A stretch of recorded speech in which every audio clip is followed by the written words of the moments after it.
우리 다시 한번 우리 추수감사절 감사의 식탁에 오신 여러분을 환영하고 축복합니다. 이 자리에 앉아 있다는 것은 우리 예배인교회 한 가족으로 한 식탁에서 같은 식사를 하는 우리 가족이라는 뜻인데요. 우리 옆에 분들에게 함께 사랑합니다, 축복합니다. 우리 다시 한번 그렇게 좀 인사했으면 좋겠습니다. 네, 사랑합니다, 축복합니다. 네. 오늘날 우리는 농경사회가 또 딱히 아니다 보니 사실 여기서 주업이 농사인 분은 아마 없을 거예요. 오늘 제가 알기로는 오늘 특송했던 우리 지연자매는 이 도시농부거든요. 약간 텃밭 이렇게 기르는 걸로 알고 있는데 뭐 그런 취미로 주말 농장 하시는 거 빼고는 아마 뭐 추수를 하거나 뭐 곡물을 거두거나 수확하는 이런 일들은 흔치 않을 겁니다. 그래서 지금 현대교회는 이 추수감사절을 전통적으로 지난 한 해 우리가 살아왔던 그 삶의 자리에서 맺었던 크고 작은 열매들에 대한 그런 감사의 시간으로 이런 시간들을 갖고 있습니다. 그래서 우리 한 해 동안 우리에게 주신 크고 작은 열매들을 하나님께 올려드리며 감사하는 그런 절기로 추수감사절을 지내고 있습니다. 그런데 목회자로서 매년 이맘때가 되면 제 마음이 사실 좀 편치 않는 부분이 사실 있습니다. 왜냐하면 물론 저희 성도님들 중에 지난 한 해 동안 정말 풍성한 삶의 열매를 거두신 분들도 계시지만 사실 그렇지 않은 분들도 많이 계시거든요. 요즘 또 너무 경기가 또 어렵다 보니까 뭐 사업하시는 분들이나 또 구직하시는 분들 또 여러 가지 재정적인 어려움들 겪고 있는 많은 분들이 또 있기 때문에 사실 뭐 마냥 그냥 하나님께서 지난 한 해 동안 우리 삶 가운데 너무 풍성한 열매를 주셨습니다 라고 말하기에는 또 그렇지 않은 분들이 계시니까 조심스럽기도 하고 또 그런 마음에서 사실 좀 이 기간이 되면 많은 고민들과 또 그 기도를 하게 됩니다. 그런 의미에서 저는 오늘 말씀을 통해서 예수님이 우리에게 보여주신 이 감사의 본질이 무엇인지를 좀 함께 좀 살펴보기를 원하는데요. 오늘 우리가 나눈 말씀은 오병이어 말씀이죠. 이 오병이어 말씀 너무나도 유명한 구절이긴 한데 오늘 이 구절에서 예수님의 감사법을 함께 우리가 말씀을 통해 나누었으면 좋겠습니다. 첫 번째로 예수님의 감사법은요, 함께 읽겠습니다. 시작. 네, 맞습니다. 예수님은 부족함 가운데 감사하시는 모습을 오병이어 기적을 통해 우리에게 보여주고 계십니다. 우리는 흔히 감사하면 굉장히 풍성한 수확, 잘된 일, 뭐 넘치는 결과 이런 것들을 떠올리기 마련이죠. 그런데 오늘 본문을 보시면 놀라운 사실이 하나 발견이 되는데 바로 예수님의 감사는요, 이 풍성한 열매가 있었기 때문에 드린 감사가 아니라 부족함 속에서 드렸던 감사였다는 점입니다. 우리 5절 말씀 같이 읽겠습니다. 시작. 예수께서 눈을 들어 우리가 자기에게로 오는 것을 보시고 빌립에게 이르시되 우리가 어디서 떡을 사서 이 사람들을 먹이겠느냐 하시니. 많은 사람들이 예수님의 말씀을 듣기 위해서 모였죠. 그런데 한참 설교를 듣다 보니 식사 때가 훌쩍 지난 것입니다. 그래서 예수님께서 그 굶주려 하는 그 많은 사람들을 보면서 제자들에게 이렇게 이야기하시는 거죠. 야, 이게 식사 때가 다 지난 것 같은데 너무 배고플 것 같다. 너네들이 먹을 걸 좀 사줬으면 좋겠다 라고 이야기를 합니다. 그런데 10절을 보면 남자만 5,000명이나 되는 굉장히 큰 무리였어요. 이 당시의 유대 사회는 이 사람들의 인원을 카운트할 때 여자와 아이들의 인원은 제외시켰습니다. 그러니까 남자만 5,000명이었다라는 뜻은 여자와 아이들까지 치면 보통 일반적으로 교회는 여성도가 좀 더 많죠. 아마 그때도 비슷하지 않았을까 생각이 드는데 최소 15,000명에서 2만 명 가까이 있는 굉장히 큰 집회였다는 것을 생각하시면 됩니다. 그러니까 제자들이 아니 이 많은 사람들을 다 먹이려면 어마어마한 돈이 들어갑니다. 그리고 우리는 그런 돈이 없습니다. 그리고 지금 어딜 가서 이 2만 명, 15,000명이나 되는 사람들을 같이 먹을 수 있는 한솥 도시락도 없고 어디 가서 우리가 이걸 다 주문을 하겠습니까? 라고 이야기를 하는 것이죠. 그런데 그때 바로 안드레라는 제자가 회중들을 다니면서 먹을 것을 구해왔던 것 같아요. 근데 어린아이가 가지고 왔던 작은 도시락 하나를 구해옵니다. 근데 그 도시락을 탁 열어보니까 물고기 2마리와 보리떡 5개가 있었던 것이죠. 그러면서 안드레가 예수님께 이것을 가져와서 예수님께 이렇게 이야기를 합니다. 9절입니다. 여기 한 아이가 있어 보리떡 5개와 물고기 2마리를 가지고 있습니다. 그런데 이것이 이 많은 사람들에게 얼마나 줄 수 있겠습니까? 이거 고작 해봤자 애 한 명 겨우 먹을 수 있는, 뭐 그 옆에 있는 몇몇 사람들 좀 나눠 먹을 수 있는 양 아닙니까? 라고 예수님께 묻고 있는 것이죠. 여러분, 이 말씀에서 우리는 우리 안에 있는 이 사람들의 본성 안에 있는 아주 묘한 습성을 좀 발견하게 됩니다. 보통 우리가 아무것도 가진 것이 없을 때는요, 오히려 우리는 하나님을 더 많이 소망하고 더 많이 기대합니다. 내게 아무것도 없을 때 하나님이 내 삶을 어떻게 채우실지에 대한 기대감도 있고, 하나님, 내가 아무것도 없습니다. 내 손에 아무것도 없습니다. 하나님, 나를 채워주십시오. 하나님의 일하심을 보고 싶습니다. 라는 이런 어떤 믿음과 그런 소망함이 보통 우리 마음에 생기기 마련입니다. 근데 참 희한한 게요, 우리 손에 조금 뭔가가 들려지고, 그런데 이것이 내가 생각하는, 내가 기대하는 것만큼의 충분한 양이 아닐 때면 우리가 오히려 더 불평하고 오히려 하나님께 더 불만을 가지고 마음이 낙심될 때가 더 많은 것, 이게 우리가 가지고 있는 굉장히 묘한 습성인 것 같아요. 그런데요, 이 제자들이 가져온 오병이어의 작은 도시락을 받아든 예수님의 반응은 달랐습니다. 제자들은 아무것도 없을 때가 아니라 요만한 걸 손에 요만한 도시락을 쥐어 들었을 때 예수님께, 예수님, 이걸 가지고 도대체 뭘 합니까? 라고 불평했지만, 예수님은 그 오병이어의 작은 도시락을 받으신 후에 이렇게 반응하고 계십니다. 11절입니다. 함께 읽겠습니다. 시작. 예수께서 떡을 가져 축사하신 후에 앉아있는 자들에게 나눠주시고 물고기도 그렇게 그들의 원대로 주시니라. 한글 성경을 보면 이 떡을 가지시고 축사하시고 라고 번역하고 있는데요, 우리에게는 마치 이 축사하시고가 어떤 의미냐면, 예수님께서 마치 축도하듯이, 식사기도 하듯이 그렇게 식사기도를 하시고 이걸로 축복기도를 하셨다라는 의미로 이해할 수 있습니다. 실제로 요한복음을 제외한 마태, 마가, 누가복음, 공관복음이라 그러죠. 이 공관복음에서는 이 축사하시고라는 단어가 율로게오라는 헬라어인데요, 이 율로게오는 축복하다라는 의미를 가지고 있어요. 그러니까 예수님이 실제로 이 오병이어를 도시락을 가지고 축복하신 게 사실입니다. 아마 이 회중들을 축복하셨겠죠. 하나님, 이들을 축복합니다. 이거 먹고 건강하게 하시고, 이러면서 이렇게 감사 기도를, 식사 기도를 드리셨던 것 같아요. 그런데 매우 흥미로운 사실은 오늘 우리가 읽은 요한복음에서는요, 다른 공관복음에서 사용하고 있는 율로게오라는 단어가 아니라 유카리스테오라는 단어, 헬라어 단어로 이 축사하시고를 번역하고 있습니다. 근데 이 유카리스테오는 감사하다라는 뜻이에요. 놀랍죠? 예수님은 이 부족한 떡 앞에서도, 부족한 고기 앞에서, 이 도시락 앞에서도 예수님이 가장 먼저 하셨던 것은 감사하시고 축복하신 거예요. 이게 바로 예수님의 반응이었습니다. 사랑하는 여러분, 예수님의 이런 모습은 추수감사절을 맞이하는 우리에게 굉장히 중요한 도전을 줍니다. 예수님은 충분해서 감사한 것이 아니라 부족함 가운데서도 감사하셨다는 거예요. 사람들은 보통 내게 뭔가 충분히 있을 때 거기에 만족해하고 감사해야 합니다.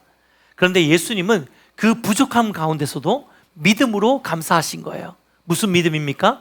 하나님이 이것을 통해서 역사하실 것이라는 믿음으로 예수님은 미리 감사하신 것입니다.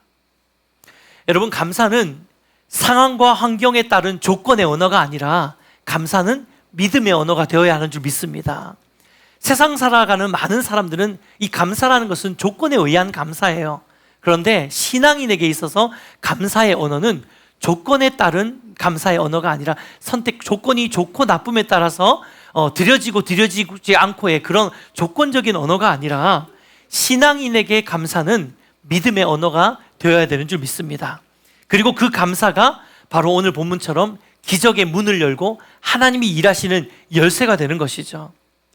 그렇습니다. 하나님은 이 믿음의 감사 속에서 일하시는 분인 줄 우리가 붙들어야 됩니다. 그래서 시편 기자가 이 감사하는 자는 하나님의 구원을 보게 될 것이다 라고 이야기를 하고 있습니다. 시편 50편 23절 말씀 같이 읽어볼까요? 시작. 감사로 제사를 드리는 자가 나를 영화롭게 하나니 그의 행위를 옳게 하는 자에게 내가 하나님의 구원을 보이리라. 아멘. 감사하는 자에게 하나님의 구원이 무엇입니까? 단지 우리를 죄에서 구원하신 것 뿐만이 아니라 우리 삶 가운데 우리가 기도하고 있는 기도 제목, 응답들, 또 내 삶 가운데 수많은 삶의 문제들, 내 앞에 직면해 있는 인생의 수많은 두려움들, 이 모든 것들에서부터 우리가 감사하는 삶의 태도로, 신앙의 모습으로 살아갈 때에 하나님께서 일하시겠다, 하나님의 구원을 보이시겠다 라고 하는 약속의 말씀이 바로 시편 50편 말씀이신 것이죠. 우리가 부족함 가운데서 감사하고 나아간다면 하나님은 그 부족함 가운데서 하나님의 오병이어의 역사를 이루실 것이고, 또 그 역사를 담는 12바구니를 우리에게 허락하여 주시리라고 믿습니다. 네. 두 번째로 오병이어를 통해서 보는 예수님의 감사법은요, 함께 읽겠습니다. 시작.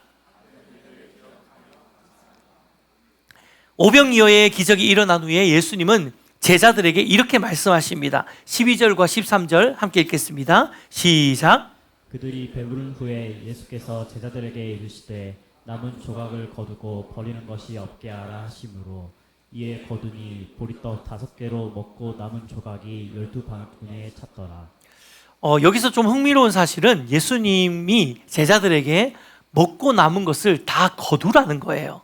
예, 버리지 말고 다 거두라. 물론 그 당시에 유대의 어떤 이런 먹고 난 다음에 음식을 버리는 것을 좀 죄악시하는 문화가 있긴 했지만, 예수님께서 이 배불리 먹고 난 다음에 그 남은 것들을 거두어라 라고 하신 의도가 있습니다. 예수님이 알뜰한 분이라서 뭐 그럴 수도 있겠지만, 사실 여기에는 예수님의 조금 더 깊은 의도가 숨어 있습니다. 이것은 바로 그들이, 제자들과 또 이 회중들이 이 경험한 은혜를 기억하게 만드시려는 거예요.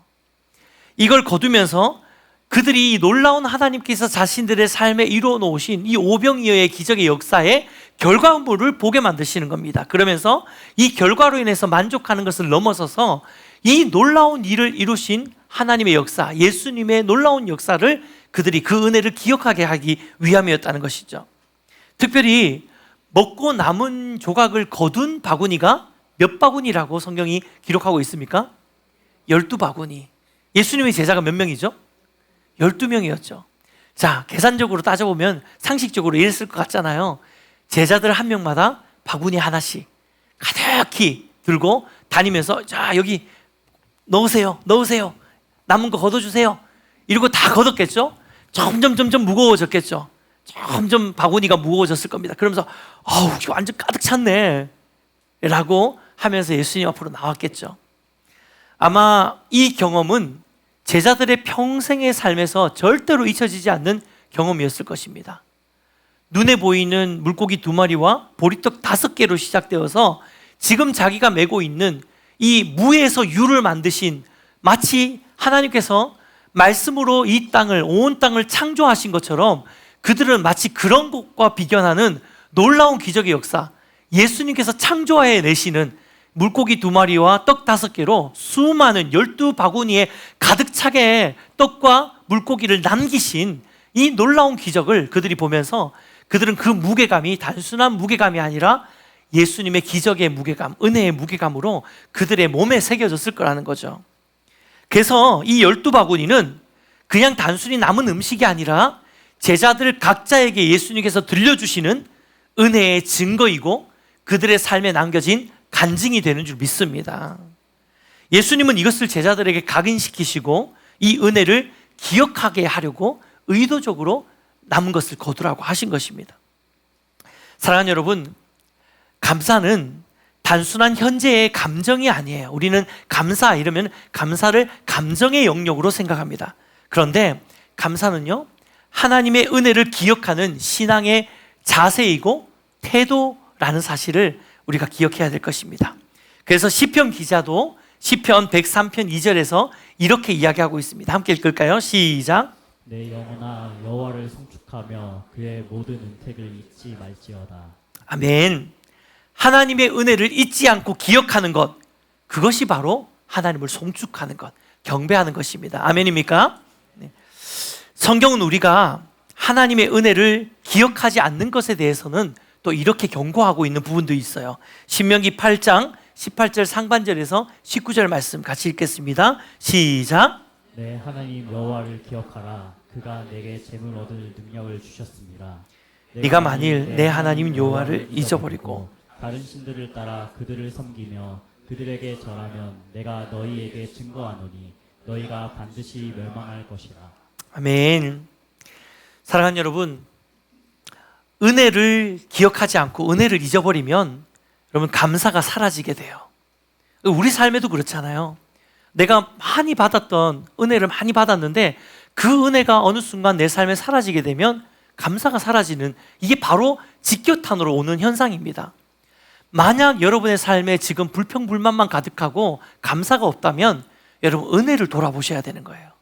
감사할 거리를 다시 찾는 게 아니라 은혜를 돌아보셔요. 지금까지 내 삶 가운데 행하셨던 그 은혜를 잊어버리고 살고 있는 경우가 너무 많은 거죠.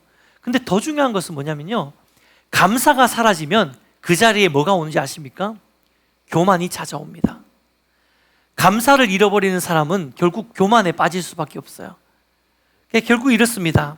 하나님께서, 예수님이 이 은혜를 잊지 않고 기억하게, 제자들에게 이 은혜를 기억하게 하시는 이유는 뭐냐면, 이 은혜를 통해서 우리는 감사가 계속해서, 이 은혜가 기억할 때마다 감사를 회복하게 되고, 또 정말로 하나님께 감사한 마음이 있는 자들은 하나님 앞에 겸손한 자가 될 수밖에 없어요. 교만할 수 없습니다. 왜냐하면 이 모든 것이 나에게서부터 온 것이 아니라 하나님의 은혜라는 사실을 철저히 기억하기 때문이에요. 어제도 제가 늦게까지 이거 준비하면서 우리 우목사하고 같이 밥을 먹으면서, 밥을 먹은 게 아니고 우리 주보가 이 헌금 봉투 이렇게 작업을 하면서 추수감사절 이렇게 스티커를 이렇게 붙이면서 둘이서 이런저런 이야기를 하면서 이런 이야기를 했거든요. 나는 참 사실 성향적으로 되게 교만한 사람이고 내 잘난 맛으로 되게 많이 살았던 그런 시간이 있었는데, 개척을 하면서 하나님께서 말도 안 되는 은혜로 이 교회를 채우시고, 또 내가 얼마나 준비가 안 돼 있는 목회자인지, 내가 얼마나 부족한지를 내가 너무 처절하게 보다 보니까 어느 순간에 이 교회가 이끌어오는, 하나님 이끌어오시는 모든 과정들이 진짜 은혜 아니고서는 설명할 수 없다는 걸 내가 너무 경험하니까 교만할 수가 없다. 교회가 조금씩 그래도 하나님께서 보내주셔서 성장하고, 개척 이제 6년 몇 개월 만에 이렇게 참 아름다운 공동체로 하나님 이렇게 묶어주시는 이 모든 과정들을 보면서 이 마음 가운데 좀 우쭐하는 마음, 우리 교회 잘 됐는데 뭐 좀 잘하는 있나 보네, 이런 마음, 정말 그런 마음이 안 드는 거예요. 왜냐하면 이 모든 것이 하나, 100에서 99가 하나님이 하신 일이고 1이 내가 한 일이다가 아니라 100이 하나님이 하신 일인 줄 믿습니다. 이것이 하나님의 은혜 앞에 서 있는 사람들이 가져야 되는 태도예요. 여러분, 모든 것이, 오늘 우리 자매의 고백처럼 모든 것이 하나님의 은혜인 줄 믿습니다. 우리가 그 은 앞에 설 때 우리가 해야 되는 것은 감사하는 것밖에 없어요. 그리고 찬양하는 것밖에 없는 것입니다. 그래서 하나님은 우리에게 감사하라고 명령하십니다. 여러분, 감사는 단순한 감정이 아니라 끊임없이 애쓰고 결단해야 되는 영적인 훈련이에요. 그래서 만약에 우리 삶 가운데 점점 감사하지 않는다면 여러분 훈련하셔야 돼요. 감사를 계속해서, 감사, 이것도 감사, 저것도 감사, 그러면서 하나하나 감사하는 거예요. 우리 아이가 공부를 좀 못해도 건강한 것에 감사, 뭐 이런 거 있잖아요. 성격은 좋네, 성격 좋은 거 감사, 뭐 이러면서 하나하나 감사하는 거예요. 우리 교회 공동체도 마찬가지입니다. 저희 공동체가 뭐 완벽하지 않잖아요. 그냥 뭐 꼼꼼히 안 봐도, 슬쩍 봐도 부실한 것 투성입니다. 그런데 그래도 이 공동체 안에서 우리가 감사의 제목을 찾고, 또 하나님이 이런 공동체 주신 것에 대해서 감사하고, 그러면서 우리가 모든 성도들이 하나님 앞에 감사할 때 하나님의 구원을 보리라, 시편 기자가 이야기하잖아요. 이 교회 안에 하나님의 뜻과 또 하나님의 의도와 하나님의 일하심이 점점 더 보이게 되는 겁니다. 이러한 은혜가 저와 여러분의 삶 가운데, 또 우리 공동체 가운데 회복되기를 주님의 이름으로 축복해 드립니다. 말씀을 맺겠습니다. 지금 우리가 지키는 이 추수감사절은요, 지난번 저희가 했던 레위기 강해, 여러분 기억하시죠? 레위기 강해를 하면서 우리가 5대 제사 7대 절기를 함께 나누었는데, 구약의 절기 중에 초막절에 해당하는 것이 바로 이 추수감사절입니다. 이 초막절은 여러분 기억하실지 모르겠지만 이스라엘 백성들이 약속의 땅인 가나안에 정착하고 나서 그 다음부터 드렸던 절기거든요. 이 초막절의 의미는 뭐냐면, 하나님이 지난 광야의 40년 기간 동안 우리를 그 긴 광야 기간 동안에 그 광야 생활에서는 다 텐트를 쳤잖아요. 초막을 쳤잖아요. 이 임시 거처인 초막에서 생활하면서 그 험했던 광야 시간들을 지내왔는데, 이제 약속의 땅에 정착하면서 그들이 초막을 쳤겠습니까? 아니죠. 집을 지었겠죠. 이제는 우리가 이런 편안한 집을 짓고 생활을 하는데, 그래도 이 초막절 기간 안에는 우리가 텐트를 지어서 광야 생활 가운데 우리를 보호하신 그 하나님을 기억하면서 우리 하나님께 감사하자. 이게 바로 초막절이에요. 그러니까 초막절 의미 안에는 두 가지가 있는 것입니다. 이 텐트 안에서 일주일 동안 살면서 모든 게 다 부족하죠. 샤워 시설도 안 돼 있죠. 뭐 편하지도 않죠. 뭐 음식 해 먹을 때도 좀 불편하죠. 잘 때도 불편하죠. 모든 게 불편합니다. 그렇지만 이 불편하고 부족함 가운데서도 지난 광야 생활 가운데 그 부족하고 불편했던 그 많은 상황 속에서도 하나님이 우리를 여기까지 이끌어 오셨구나 라고 하는 것들을 되새기는 것, 이게 초막절의 의미 안에 있는 거예요. 부족함 가운데 드리는 감사입니다. 마치 오병이어에 물고기 2마리와 떡 5개를 놓고 이걸로 절대로 2만 명을 먹일 수 없음에도 불구하고 그 부족함 가운데서 감사함으로 하나님께 나아갔던 예수님의 기도처럼 이것이 바로 초막절의 의미예요. 두 번째는 하나님께서 그 지나간 그 광야의 계절 가운데서 이제 약속의 땅으로 들어오게 하신 언약의 신실하신 하나님의 그 은혜를 붙들면서 그 은혜를 기억하는 것입니다. 이 두 가지 의미가 다 있는 거예요. 예수님께서 남은 12바구니를 거두어라 라고 하신 것처럼 오늘 추수감사절을 맞아서 우리가 붙들어야 되는 두 가지의 감사도 이와 같습니다. 비록 여전히 내 삶에 만족할 만한 풍성한 열매가 없다 하더라도, 부족하더라도 여기까지 우리를 이끌어 오신 하나님에 대한 감사, 그리고 찬송가의 가사 중에 받은 복을 세어보아라, 주의 크신 복을 네가 알리라 라고 하는 것처럼 우리가 이미 내게 허락하신 그 많은 은혜들을, 그 은택을 잊지 않는 그 감사, 은혜를 기억하는 감사, 이 두 가지 감사가 오늘 이 추수감사절 주일 예배 가운데 여러분의 삶 가운데 회복되어지시기를 주님의 이름으로 축복해 드립니다.